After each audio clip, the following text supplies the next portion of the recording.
Servus, liebe Camping- und YouTube-Freunde. Habe ich schon lange nicht mehr gesagt. Normalerweise dreht sich bei mir alles um Instagram.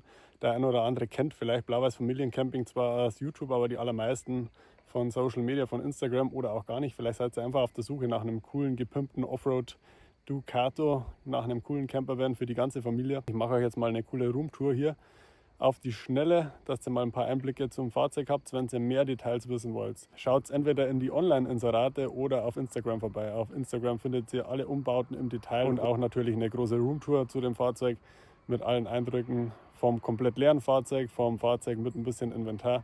Ihr könnt alles mit übernehmen, ihr könnt sofort den Urlaub starten. Das Fahrzeug ist fahrbereit, aktuell knapp unter 60.000 Kilometer auf der Uhr. 3 Jahre jung, das gute Stück, frischen TÜV drauf, frischer Service, Ölwechsel gemacht und kannst dann mit der ganzen Family in den Sommerurlaub gehen.